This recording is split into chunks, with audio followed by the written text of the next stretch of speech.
नमस्कार मित्रों, आज जो हमारी क्लास रहने वाली है पंचकर्म का परिचय की थ्योरी क्लास रहने वाली है। बहुत ही ज्यादा जो इम्पोर्टेंट क्लास होने वाली है आप सभी के लिए। ठीक है, तो आपकी जो एग्जाम में बहुत जल्द आने वाली है, तो आप जो है आपकी जो तैयारी है उसको जो है आप लगातार और अब ज्यादा स्पीड में करना स्टार्ट कर दीजिए। ठीक है, रोज आपको 7-8 घंटे जो है इस टाइम आपको देने हैं, अच्छे से पढ़नी है। जहां से भी जो भी मटेरियल आपको मिल रहा है उन सबको जो है आपको पढ़ना है। ठीक है, आज की क्लास हमारी थ्योरी की क्लास रहेगी पंचकर्म के बारे में।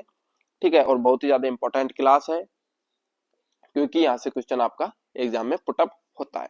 ठीक है, तो बात करेंगे आज हम पंचकर्म के परिचय की। ठीक है, तो पंचकर्म को शोधन चिकित्सा कहा जाता है। ठीक है, अब शोधन चिकित्सा कहा जाता है। अब बात करते हैं चिकित्सा कितने प्रकार की होती है। जो शोधन जो चिकित्सा है, यहाँ से बात आती है कि चिकित्सा कितने प्रकार की हमारी होती है।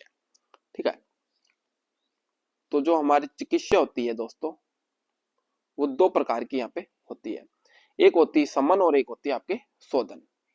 ठीक है, एक तो हो जाएगी अपने शोधन और एक हो जाएगी अपने समन चिकित्सा। अब पंचकर्म जो है वो शोधन चिकित्सा के अंदर आता है।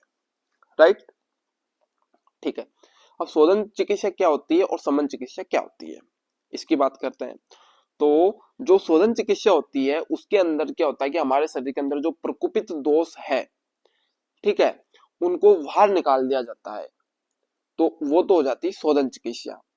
और समन चिकित्सा जो होती है उसके अंदर क्या होता है कि हमारे शरीर के अंदर जो प्रकोपित दोष होते हैं उनको बाहर नहीं निकाला जाता है, उनको वहीं पे जो है समाप्त कर दिया जाता है या उनको कम कर दिया जाता है, या उनको प्रकोपित दोषों को कम करना ही क्या कहलाता है, समन चिकित्सा आपका कहलाता है। और शोधन चिकित्सा के अंदर जो है प्रकोपित दोषों को बाहर निकाल दिया जाता है। ठीक है, यहां तक क्लियर। ठीक है, आगे बढ़ते हैं। इस पंचकर्म को शोधन चिकित्सा कहा जाता है और इसे 3 चरणों में बांटा गया है। ठीक है, पूर्व कर्म, प्रधान कर्म और पश्चात कर्म। पंचकर्म है उसको शोधन चिकित्सा कहा जाता है, इसको 3 भागों में बांटा गया है। और पंचकर्म यानी 5 कर्म, पंचकर्म के अंदर कितने कर्म आएंगे, 5 कर्म। ठीक है, और इनको भी कितने भागों में बांटा गया है, 3 भागों में जो है इसके चरण होते हैं उनको बांटा गया है। अब पूर्व कर्म के अंदर क्या क्या आता है, पूर्व कर्म कब करते हैं, पूर्व कर्म जो है हम पंचकर्म करते हैं उससे पहले करते हैं, पंचकर्म करते हैं उससे पहले जो है पूर्व कर्म करते हैं। अब प्रधान कर्म, प्रधान कर्म के अंदर पंचकर्म आ जाता है। पंचकर्म की मुख्य 5 प्रक्रियाएं हैं जो आपके प्रधान कर्म के अंदर आपकी आ जाती है। और प्रधान कर्म या पंचकर्म करने से पहले जो कर्म किया जाता है उसे जो है पूर्व कर्म इसमें कहते हैं। इसमें दीपन, पाचन, स्नेहन और स्वेदन शामिल होते हैं। ठीक है, अब जैसे पूर्व कर्म कर दिया, पूर्व कर्म करने के बाद प्रधान कर्म कर दिया या पंचकर्म कर दिया। ठीक है, पंचकर्म करने के बाद में जो कर्म करते हैं उसको पश्चात कर्म कहते हैं। इसमें संसर्जन क्रम यानी हार विधि मुख्य रूप से आती है। पश्चात कर्म के अंदर जो है संसर्जन कर्म मुख्य होता है और इसके अंदर जो है उसको देखा जाता है कि जो उसकी अग्नि होती है वो कम हो जाती है पंचकर्म करने के बाद, तो उसको साथ में करने के लिए संसर्जन कर्म यानी हार विधि का उपयोग किया जाता है। उसे हार किस क्रम में दिया जाना चाहिए, कितनी मात्रा में दिया चाहिए, है ना, तो ये सारी जो चीजें हैं वो पश्चात कर्म के अंदर जो है डिसाइड करते हैं। ठीक है, यहां तक सबके समझ में आया होगा। ठीक है, इसके बाद में आगे बात करते हैं हम प्रधान कर्म। ठीक है, इसकी मुख्य प्रक्रिया है। विभिन्न आचार्यों के अनुसार मुख्य कर्म इस प्रकार है। सामान्य वर्गीकरण, देखो सामान्य वर्गीकरण पूछे या पूरा आपसे पूछे चरक, चरक के अनुसार, ठीक है, चरकानुसार, तो आपको ये बताने हैं। कौन कौन से बताने, बमन, विरेचन, अनुवासन वस्ती, निरुवस्ती और शिरोविरेचन। ठीक है, तो ये जो आते हैं वो किस में आते हैं, आपके सामान्य वर्गीकरण में आते हैं, पंचकर्म के सामान्य वर्गीकरण में। आप शिरोविरेचन की जगह पर इसको आप नश्य लिखोगे यहाँ पर। ठीक है, आपको यहाँ पे इसको नश्य लिखना है, चरकानुसार जो है आप नश्य यहाँ पे माना गया है। ठीक है, पंचकर्म कौन कौन से होते हैं, चर के अनुसार पूछ ले या आपसे सामान्य वर्गीकरण पूछ ले तो आपको बताना है। बमन, विरेचन, अनुवासन वस्ती, निरुवस्ती और नश्य, ये जो है चर का अनुसार पंचकर्म के 5 भेद है। राइट। आपसे जनरली कोई भी पूछ लेगा तो आपको सीधे यही आंसर देना है कि पंचकर्म कौन कौन से थे, भमन, विरेचन, अनुवासन वस्ती, निरुवस्ती और नश्य। आपको जो है आंसर देना है। अब अनुवासन वस्ती को स्नेह वस्ती भी कहते हैं, क्योंकि ये इसमें जो है स्नेह दिया जाता है। अनुवासन वस्ती में स्नेह का प्रयोग यहाँ पर किया जाता है। और निरुवस्ती जो है इसको जो है रुक्ष वस्ती भी कहते हैं, क्योंकि इसमें रुक्ष द्रव्यों के क्वाथ का प्रयोग इसमें किया जाता है। राइट।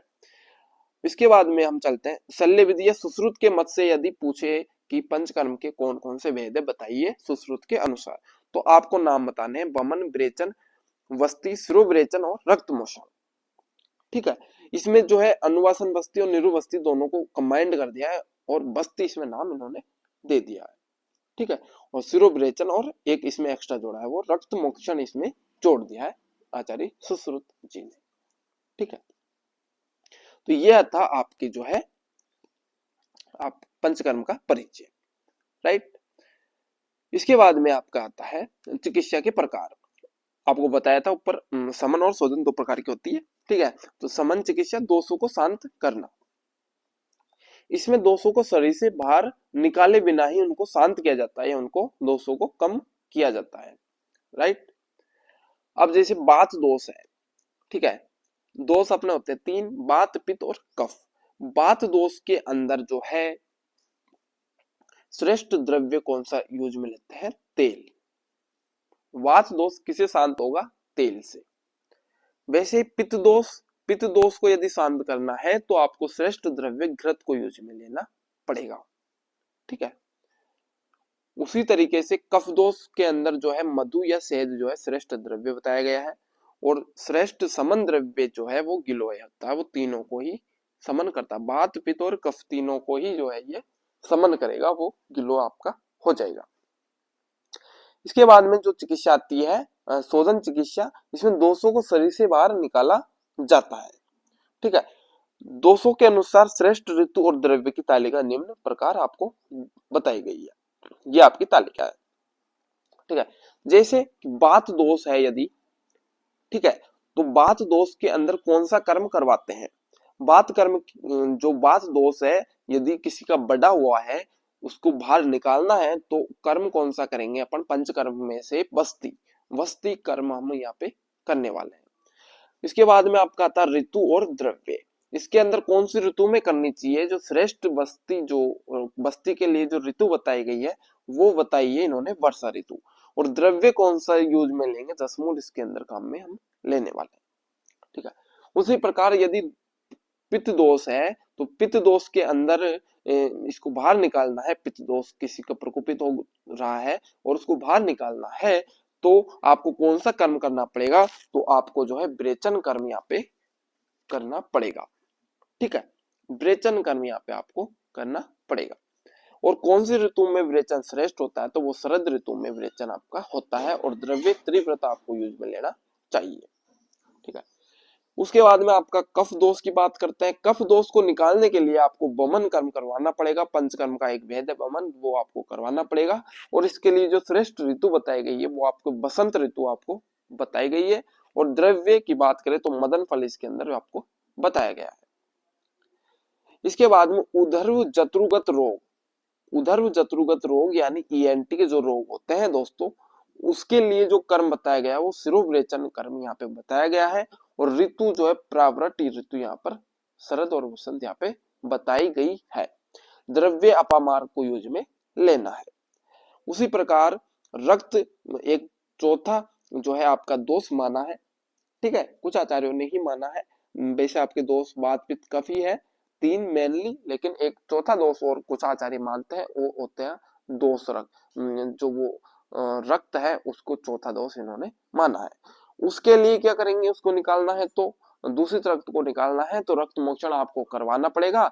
और इसके लिए जो श्रेष्ठ ऋतु बताई गई है वो आपके लिए शरद ऋतु आपको बताई गई है। ठीक है। तो ये यही आपकी क्लास थी। इसके अंदर कोई समझ में नहीं आया है तो आप कमेंट करके बता दीजिए। और आपको यदि जो है किसी भी टॉपिक में वीडियो चाहिए आप कमेंट में बताएं। ठीक है।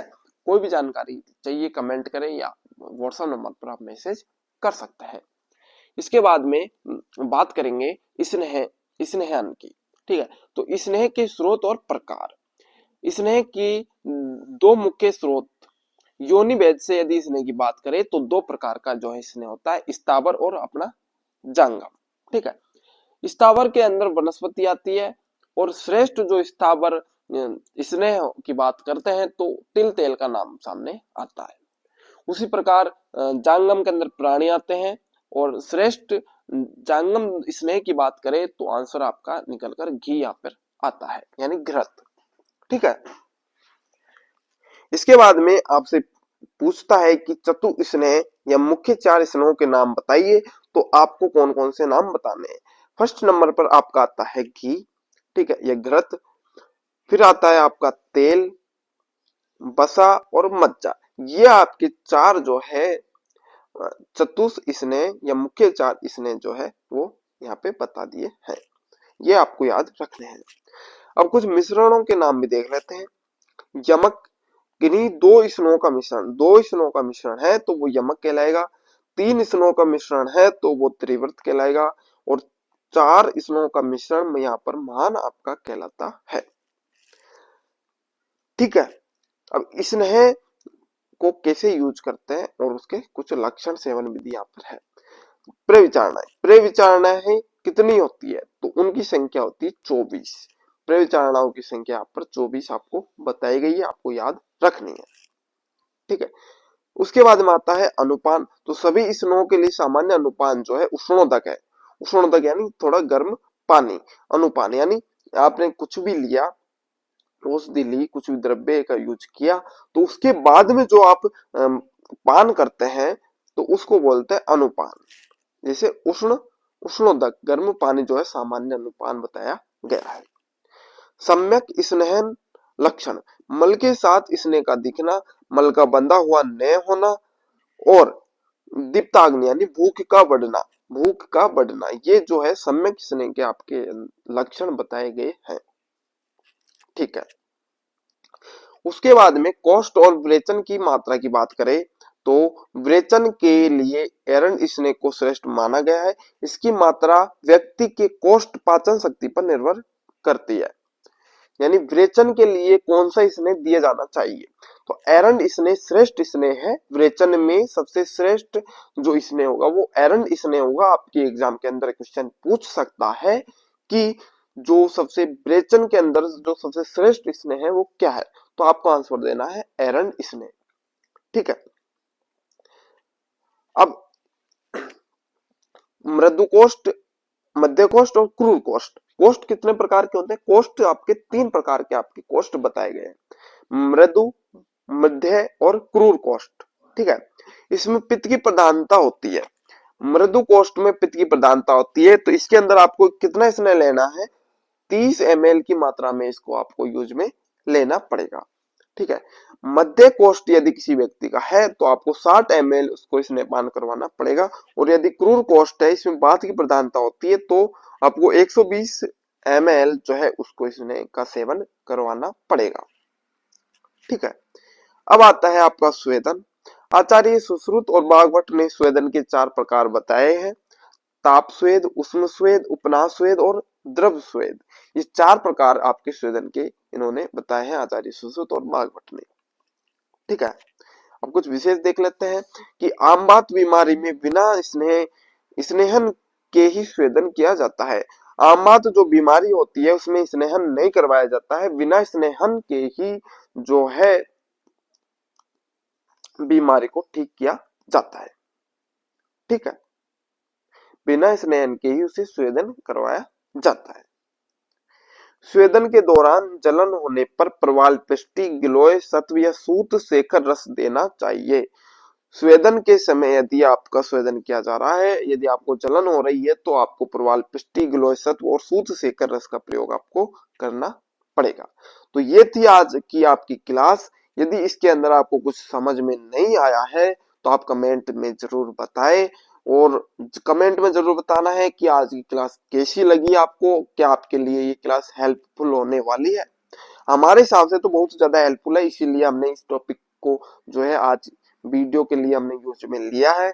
और आप भी एक बार जो है कमेंट करके बताना। नेक्स्ट जो हमारी क्लास होगी, इस क्लास के अंदर जो हमने पढ़ा है इसके ही ऑब्जेक्टिव क्वेश्चन या एमसीक्यू को लेकर जो है क्लास होने वाली है। 20 क्वेश्चन लगभग नेक्स्ट वीडियो के अंदर इसी टॉपिक से हम डालेंगे, तो वो वीडियो आपको जरूर देखनी है और अपनी जो है कितनी तैयारी है उसको आपको जांचना है। ठीक है, नमस्कार साथियों, धन्यवाद। और इस वीडियो को अपने साथियों के साथ में जरूर शेयर करना, वीडियो को लाइक करना और चैनल को सब्सक्राइब करना मत भूलना।